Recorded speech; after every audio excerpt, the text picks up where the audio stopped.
하나님 말씀은 고린도 후서 7장 2절에서 16절까지 말씀입니다. 여러분은 마음을 넓혀서 우리를 받아주십시오. 우리는 아무에게도 부당한 일을 한 적이 없고 아무도 망친 적이 없고 아무도 속여서 빼앗은 일이 없습니다. 여러분을 책망하려고 내가 이런 말을 하는 것이 아닙니다. 내가 전에도 말하였거니와 여러분은 우리 마음속에 자리 잡고 있어서 죽어도 같이 죽고 살아도 같이 살 것입니다. 나는 여러분에게 큰 신뢰를 두고 있으며 여러분을 매우 자랑스럽게 생각합니다. 우리의 온갖 환난 가운데서도 나에게는 위로가 가득하고 기쁨이 넘칩니다. 우리가 마케도냐에 이르렀을 때에도 우리의 육체는 조금도 쉬지 못하였습니다. 우리는 여러 가지로 환난을 겪었습니다. 밖으로는 싸움이 있었고 안으로는 두려움이 있었습니다. 그러나 시래에 빠진 사람을 위로해 주시는 하나님께서는 디도를 돌아오게 하심으로써 우리를 위로해 주셨습니다. 그가 돌아온 것만이 아니라 그가 여러분에게서 받은 위로로 우리는 위로를 받았습니다. 여러분이 나를 그리워하고 내게 잘못한 일을 뉘우치고 또 나를 열렬히 변호한다는 소식을 그가 전해줄 때 나는 더욱더 기뻐하였습니다. 내가 그 편지로 여러분의 마음을 아프게 했더라도 나는 후회하지 않습니다. 그 편지가 잠시나마 여러분의 마음을 아프게 했다는 것을 알고서 후회하기는 하였지만 지금은 기뻐합니다. 그것은 여러분이 아픔을 당했기 때문이 아니라 아픔을 당함으로써 회개에 이르게 되었기 때문입니다. 여러분이 하나님의 뜻에 맞게 아파하였으니 결국 여러분은 우리로 말미암아 손해를 본 것은 없습니다. 하나님의 뜻에 맞게 마음 아파하는 것은 회개를 하게 하여 구원에 이르게 함으로 후회할 것이 없습니다. 그러나 세상 일로 마음 아파하는 것은 죽음에 이르게 합니다. 보십시오. 하나님의 뜻에 맞게 마음 아파함으로써 여러분에게 얼마나 많은 변화가 일어났습니까? 여러분이 나타낸 그 열성, 그 변호, 그 의분, 그 두려워하는 마음, 그 그리워하는 마음, 그 열정, 그 응징은 참으로 놀라운 것입니다. 여러분은 그 모든 일에 잘못이 없음을 보여주었습니다. 그러므로 내가 여러분에게 편지한 것은 남에게 불의를 행한 사람이나 불의를 당한 사람 때문이 아니라 우리를 위한 여러분의 간절한 마음이 하나님 앞에서 여러분에게 환히 나타나게 하려는 것입니다. 그래서 우리는 위로를 받았습니다.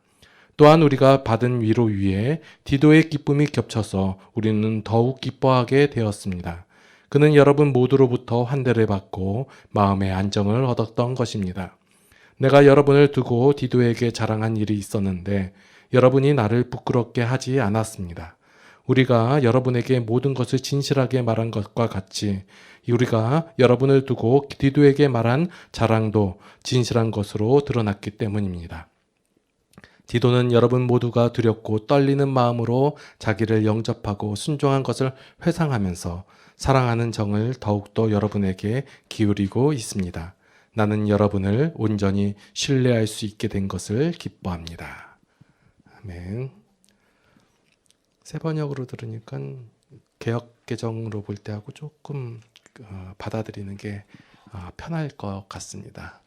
자, 제가 지금 몇 주 근래에 계속해서 말씀드린 가치에 대한 얘기를 조금 정리해드리고 오늘 본문 말씀을 이어가고자 합니다. 자, 사람들이 선호하고 원하고 가치 있게 여기는 것과 하나님께서 가치 있게 여기는 것이 서로 같다고 했나요? 다르다고 했나요? 다른 것입니다. 그런데 사람들은 그 가치관을 그대로 가지고 교회로 들어오고 하나님의 백성이 되었다고는 하지만 여전히 그러한 가치를 갖고 있기 때문에 하나님께 구하는 내용도 일반적인 세상 사람들이 구하는 내용과 같을 수밖에 없다라고 말씀을 드렸어요. 그래서 똑같은 가치를 이루고자 하는 그 목적 가운데서 어떤 건강을 얻기 위해서, 돈을 얻기 위해서, 아니면 권력, 재물, 명예를 얻기 위해서 그렇게 구하는 대상만 다를 뿐이지 구하는 내용이나 목적은 똑같지 않냐라는 말씀을 드렸어요. 그래서 그러한 가치관을 갖고 신앙생활을 하다 보니까 하나님께 구하는 내용도 그러한 것이고 그러한 것이 이루어지지 않았을 때 낙심하고 실망하고 실족하고 또한 신앙생활이 삶의 짐으로 다가올 수밖에 없다고 말씀을 드렸습니다. 자, 그래서 제가 고민이 많습니다. 왜 고민이 많냐면 일반적인 사람들이 원하는 그러한 내용을 해결해 준다 하고 그런 것을 준다라는 메시지를 전파하면 사람들이 옵니다. 그리고 사람들이 즐거워합니다. 왜냐하면 그런 가치를 갖고 있기 때문에, 관심을 갖고 있기 때문에. 또한 예수님의 사역 가운데 그런 것이 없지는 않았어요. 그래서 그러한 가치를 보여줄 때 사람들이 또 열심을 내고, 또한 성도들의 모습 가운데서도 보면 그러한 목표를 제시하고 그 가치를 제시하였을 때 열심을 내고 열정을 갖는단 말이에요. 이 세상에서 못 받으면 오는 세상에서 받기를 원하면서, 그렇게 제시를 하면 솔직히 목회가 쉽고 또한 뭔가 있어 보이고 그런 텐데, 말씀 가운데서 그런 내용이 잘 안 나왔기 때문에 그것을 전하게 됨에 있어서 좀 힘든 고민이 있었는데, 그 고민을 오늘 말씀 가운데서, 또한 오늘 디도에 대한 얘기를 나중에 좀 할 텐데요. 디도에 대한 얘기를 통해서 좀 해결이 조금 된 것 같습니다. 자, 여러분들 생각을 하나 해보겠습니다. 광야 아시죠? 자, 이스라엘 백성들이 하나님께서 애굽으로부터 구원하셔서 광야로 데려가셨단 말이에요. 그래서 어떤 성도들이 얘기하기를 우리는 광야를 가야 합니다. 광야 가운데 거해야 합니다. 라고 얘기를 해요. 그래서 광야라고 하면 여러분 가운데서 드러나는 생각들은 어떠한 생각들인가요? 아주 척박하고 메마르고 힘들고 고생하고, 그래서 이러한 생각을 가지고 또한 신앙에 적용시켰기 때문에 우리가 광야 같은 신앙생활을 해야 합니다 하면서 고생을 싸자고 하고 힘들고 어렵고 괴로운 그런 신앙생활을 하는 것이 올바르다라고 생각되어집니다. 물론 다 그렇게 생각하는 거 아니지만 대부분 좀 그렇게 생각을 하는 것 같아요. 그러나 하나님께서 바라보시는 광야는 우리가 생각하는 그 광야와 다릅니다. 그 광야 자체가 기쁨이며 평안이며 행복이었다는 거예요. 하나님께서 우리를 광야로 부르셨다는 얘기는 그 기쁨 가운데, 그 충만한 가운데, 그 행복 가운데 부르셨다는 거예요. 그런데 이스라엘은 여전히 그 가치가 없기 때문에, 그걸 모르기 때문에 그 내용을 모르고 여전히 힘들어하고 어렵고 고생을 한단 말이에요. 그래서 하나님께서 바라보시는 그 내용하고 이스라엘이 바라보는 내용이 달랐기 때문에 하나님의 것이 더 무의미해 보이고 본인의 생각이 옳다고 얘기해서 계속해서 하나님에 대해서 불만과 원망을 쏟아붓는 거예요. 이것은 지금 현재 살고 있는 많은 성도들의 모습과도 같아요. 하나님을 잘 모르는 성도도 하나님의 것을 따라가야 되고 하나님의 것을 쫓아가야 된다고는 생각을 하지만 여전히 그 가치를 모르기 때문에 내가 희생을 한다, 아니면 다가올 축복을 위해서 고생을 한다, 에너지를 쏟는다, 투자를 한다, 이렇게 생각을 한다는 거예요.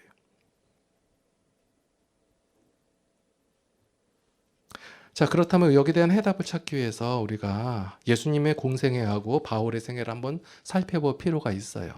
자, 예수님께서 그 하나님의 일, 사역을 감당하실 때 어떻게 행하셨나요? 우리가 보기에는 힘들어하고 어렵고 가시밭길을 걸은 것 같지만 예수님께서는 그 하나님의 사역을 기쁨으로 그 일을 감당하셨고 그 영광 가운데서 그 일을 완성하셨단 말이에요. 바울도 마찬가지예요. 바울의 삶을 보면 그 선교 사역이 보면 아주 힘들고 어렵고 우리가 보기엔 그래요. 그런데 바울의 고백들을 가만히 살펴보면 참 기쁨이 충만하고 행복했으며 어떠한 것이 주어지지 않을지라도 그거하고 전혀 상관없이 행복했거든요. 그것을 한번 바라볼 필요가 있어요. 그래서 이 바울이 자랑하는 내용이 6장, 제가 지난번에 설교했던 6장 8절과 10절에 나와요. 6장 8절을 세 번역으로 한번 읽어볼게요. 영광을 받으나 수치를 당하거나 비난을 받거나 칭찬을 받거나 그렇게 합니다. 우리는 속이는 사람 같으나 진실하고 이름 없는 사람 같으나 유명하고 죽는 사람 같으나 보십시오. 살아있습니다. 징벌을 받는 사람 같으나 죽임을 당하는 데까지 이르지 않고 근심하는 사람 같으나 항상 기뻐하고 가난한 사람 같으나 많은 사람을 부유하게 하고 아무것도 가지지 않은 사람 같으나 모든 것을 가진 사람입니다. 이게 바울의 자랑이에요. 고백이에요. 그냥 없는데 그냥 그 이상적으로 얘기하는 게 아니라 실제로 그러하기 때문에 이러한 고백들을 했다라는 거예요. 그럼 바울은 어떻게 해서 이렇게 삶을 가졌을까? 그가 고백하는 내용들을 살펴보면 앞으로 있을 보상 때문에 이런 고백을 하는 것이 아니라 하나님께서 은혜 주셨기 때문에 내가 그 은혜로 인하여 이렇게 할 수밖에 없다. 이렇게 하는 것이 더 옳은 것이고 선한 것이다 라고 얘기하고 있는 거예요. 그럼 다시 말해가지고 하나님적 가치를 알게 되고 하나님의 것이 더 좋다는 사실을 알게 된 바울의 고백은 그 모든 행함이나 힘듦이나 어려움이나 고난이나 고생이나 이러한 것이 그 기쁨을 넘어뜨리거나 그리고 감싸지 못한다는 거예요. 예수님도 마찬가지였고요.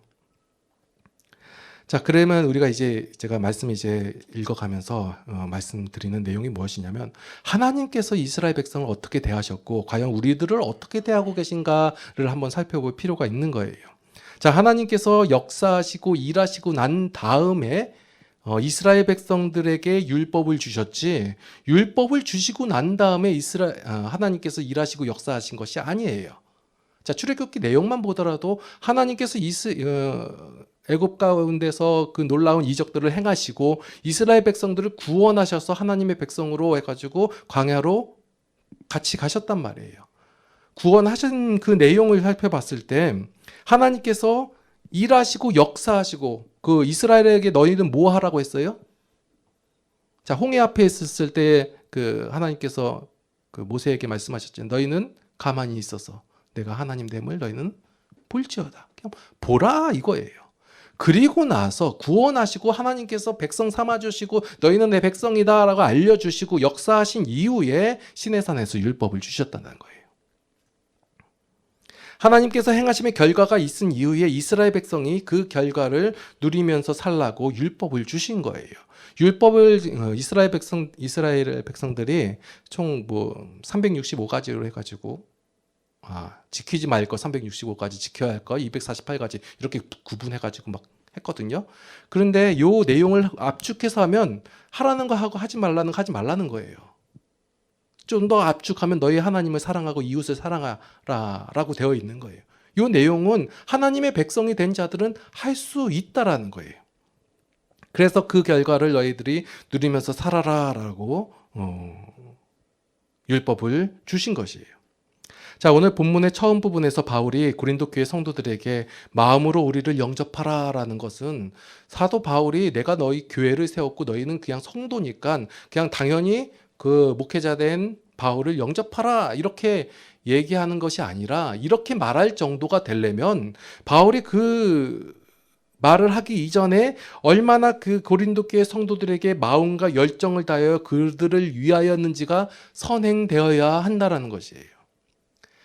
하나님의 일하심과 마찬가지로 사도 바울도 그 고린도 교회를 위하여 안타까워하며 마음 쓰며 그들을 위하여 그 마음과 열정을 다하였는지를 보여주고 난 다음에 너희는 마음으로 우리를 영접하라라는 거예요. 이 영접하라는 것은 바울에게 좋고자 너희들 자기가 좋고자 성도들 보고 영접하라라고 말하는 것이 아니라 바로 성도에게 좋으니까 마음을 넓히라라고 권면하는 거예요. 바울이 계속해서 고린도 교회들에게 말씀하시는 내용은 바로 부모의 마음에서 말씀하시는 것과 거의 비슷해요. 본인이 좋고자 하는 것이 아니라 자식들에게 좋고자, 바로 성도들에게 좋고자 마음을 넓히고 마음으로 영접하라라고 권면하고 있는 것입니다. 하나님의 마음은 성도 가운데 하나님의 성품, 하나님의 속성, 하나님의 내용을 열매 맺게 하려고 하고 죄의 마음은 죄인 가운데 죄의 성품, 죄의 속성, 죄의 내용을 열매 맺히게 하는 것이에요. 그러니까 하나님의 마음으로 하나님의 내용을 가지고 그 마음을 넓히라라고 권면하고 있는 것이에요. 자, 오늘 내용 속에 보니까 하나님의 뜻대로 하는 근심이라고 나와요. 자, 그러면 우리 성도들이 근심을 하잖아요. 여러분들이 근심하는 내용들이 있잖아요. 왜 없는 것처럼 하세요? 많이 있잖아요. 예, 있어요. 자, 근데 우리가 근심해야 될 내용들은 우리가 해결할 수 없는 내용을 근심해야 돼요. 그렇죠? 내가 할 수 있는 내용을 내가 근심하지는 않아요. 자, 이것을 좀 넓게 볼게요. 인간의 힘으로 해결할 수 있는 내용은 내가 할 수 없는 내용을 근심해야 돼요. 자, 여러분들이 근심하는 내용에서 한번 추려볼게요. 자, 돈으로 해결할 수 있는 건가요? 그러면 그 내용 한번 제외해볼게요. 자, 어떤 과학의 힘으로 해결할 수 있는 건가요? 그럼 내려놓으세요. 그런데 우리의 힘으로 해결할 수 없는 것들을 근심해야 돼요. 꼭 하나님이어야만 하는 것, 이것을 근심해야 되지 일반적인 원리에 따라 해결할 수 있는 것에 대한 근심은 우리가 좀 내려놔야 할 것입니다.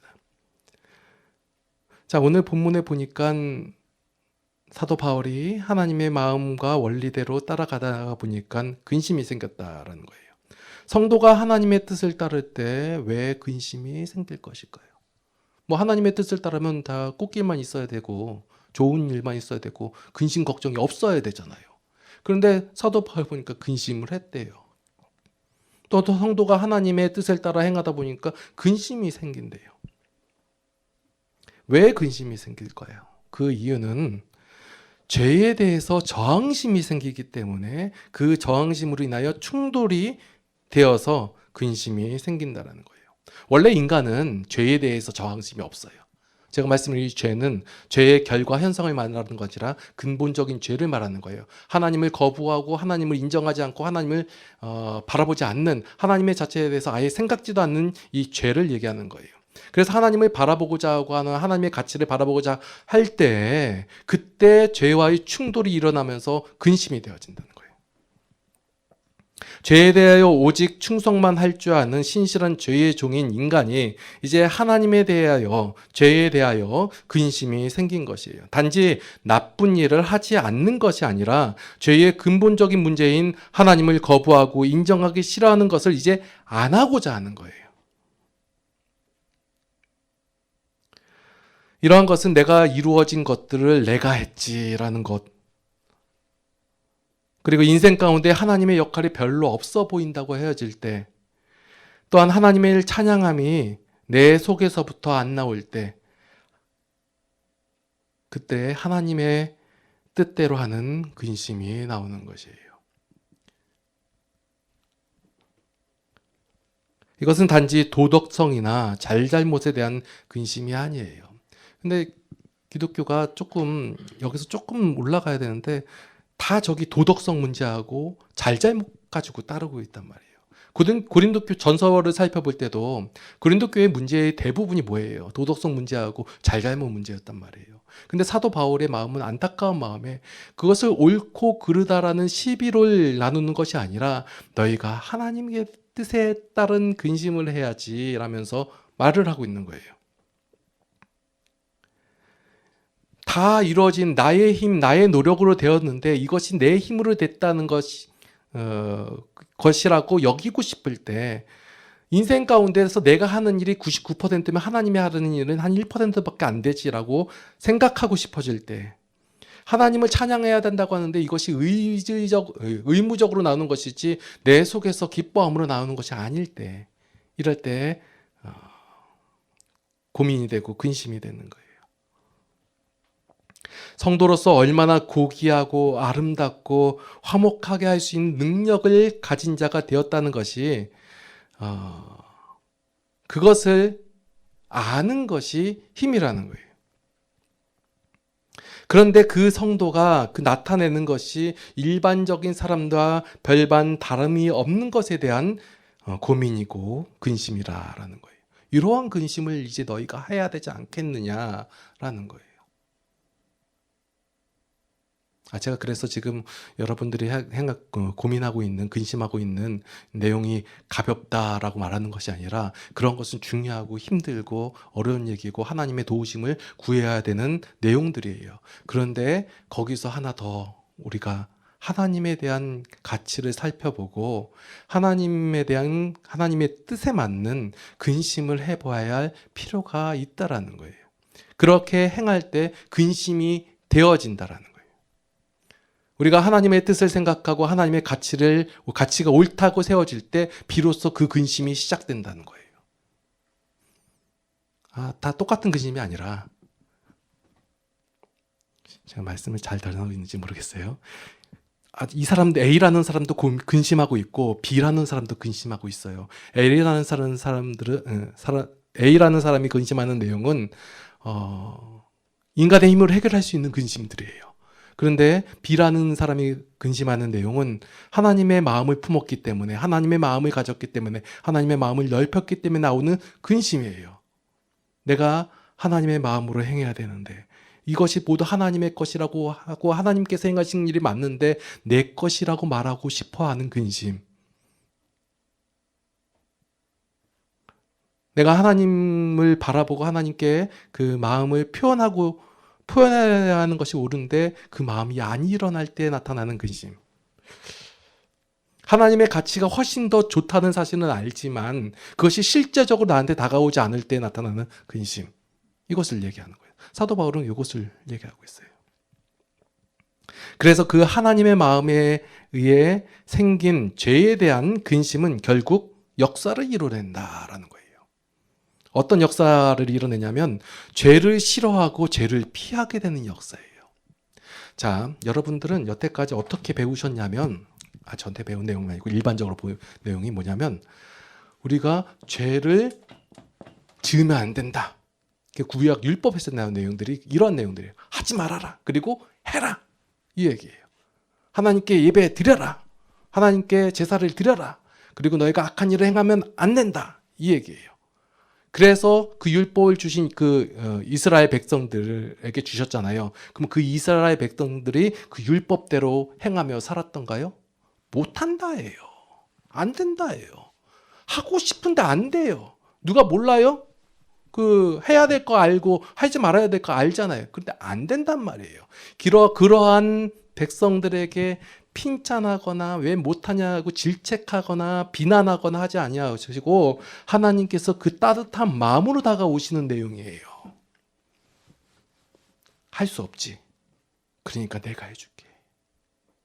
너희들은 너희의 힘으로 그것을 할 수 없잖아. 그러니까 내가 할게 하면서 예수님께서 오셔서 십자가를 지신 거예요. 성도는 뭐예요? 그렇게 되어진 자들이에요. 너희가 안 하고 하지 말라는 거 하지 말고 해야 될 거 하면 되어지는 게 아니라 하나님의 역사하심, 하나님의 일하심으로 말미암아 되었다예요.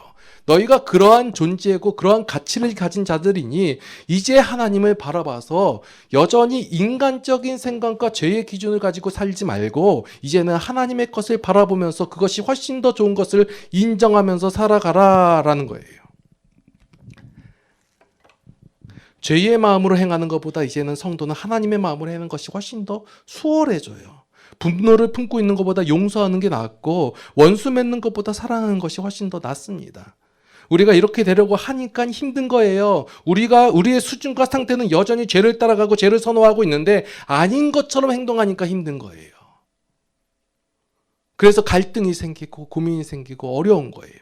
신앙은 되어져 나가는 것이지 되려고 노력하는 것이 아니에요. 하나님께서 이루어진 내용이 어떠한 것인지 말씀을 통해서 바라보고 하나님께서 어떠한 것을 우리에게 능력을 주셨고, 자, 고린도후서의 핵심인 화목하게 하는 직책을 우리에게 주셨잖아요. 우리에게 그 화목해 할 수 있는, 세상과 화목해 하고 하나님과 화목해 되는 직분이 우리 가운데 있다라는 거예요. 능력이 있다라는 거예요. 그래서 하나님의 뜻대로 하는 근심에는 본문에서처럼 반드시 회개를 나타내게 한다라는 거예요. 이 회개라는 게 단순히 아이고 잘못했습니다 하고 잘못을 뉘우치는 그런 것이 아니라, 그건 안 믿는 사람들도 다 해요. 모든 사람들이 회개하라고 하면 잘못했습니다 할 수 있어요. 그냥 잘못했다고 하는 것이 회개가 아닙니다. 고린도 교회가 하나님의 뜻대로 해결했더니 어떻게 변했나요? 자, 11절 말씀인가요? 보라, 하나님의 뜻대로 하게 된 이 근심이 너희로 얼마나 간결하게 하며 얼마나 변증하게 하며 얼마나 분하게 하며 얼마나 두렵게 하며 얼마나 사모하게 하며 얼마나 열심히 있게 하며 얼마나 벌하게 하였는가. 너희가 그 일에 대하여 일체 너희 자신의 깨끗함을 나타내었느니라.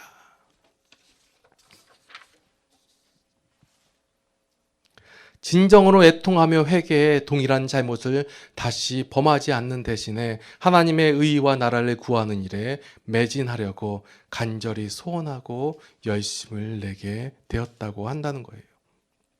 결국적으로 하나님의 뜻대로 하는 근심은 자신에 대해서는 철저하게 분노하게 되는 거예요. 그래서 고백하게 되는 거예요. 하나님, 내 힘으로는 이 죄를 이길 수 없습니다.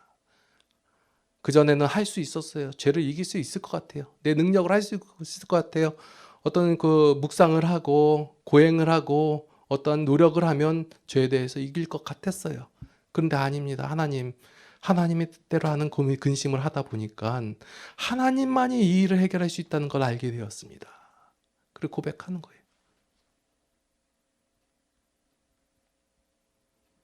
그래서 이 고백이 이루어지고 나서 이제 하나님의 능력이 그 안에서 생겨나서 어떻게 해요? 하나님의 일이든 개인적인 성숙이든 그것을 이웃에 대한 사랑과 전도로 도를 전하는 것으로 자신을 바쳐서 헌신하게 된다라는 거예요. 고린도 교회 성도들이 이제 돌이켜서 이렇게 되어가고 그 마음을 표현한 걸 디도 목회자를 통해서 듣게 되니 바울의 기쁨이 충만하다 이거예요. 고린도 교회가 어떤 선한 일을 많이 하고 어떤 것을 하고 그런 것을 인해서 기뻐한 것이 아니라 고린도 교회 성도들이 바울이 경험한 그 하나님을 동일하게 경험했다는 그 내용을 듣고 기뻐했다라는 거예요. 이제 단지 회개해서 돌이켜서 뉘우치고 끝나는 것이 아니라 이제 그 하나님께로부터 화목하게 하는 직분을 받은 자답게 적극적인 행동으로 나타난다라는 거예요. 제가 이 디도에 대한 얘기를 확인하기 위해서 뒤에 있는 디도서를 또 살펴봤어요. 디도서 내용이 대충 어떤 내용이냐면요. 그 디도가 목회 활동을 할 때, 자, 일꾼들은 어떻게 세워야 되고 어떤 일을 해야 되고 이런 그 어떤 사람들이 이런 일을 해야 되고 이런 그 사도 바울이 당부하는 내용들이 나와요. 디도에 대한 얘기를 하면 조금 길잖아요, 그죠? 나중에 한번 살펴보시고요. 기회가 되면 성경 공부 시간에 디도에 대해서 말씀을 드릴게요. 자, 선한 일을 할 때는 어떻게 해야 되냐? 질서 있게 하라라고 바울이 견면하는 내용이 나온 거예요. 그냥 좋은 게 좋다. 아니, 어차피 하나님께서 하실 테니까 나는 뭐 대충 해도 되겠지. 이런 나태함에 빠질 수 있는 성도들에게, 목회자에게 이제 너희는 지혜롭게 행하라라는 것을 보여주는 거예요. 하나님의 일하심은 하나님께 일은 하나님께서 하시고 내가 해야 할 일은 내가 해야 되겠구나라는 생각이 들게 한다는 거예요. 그게 사도 바울의 일하심이에요. 이게 제가 마태복음하고 이제 고린도서를 하다 보니까 자꾸 그 하나님의 일을 많이 강조했잖아요.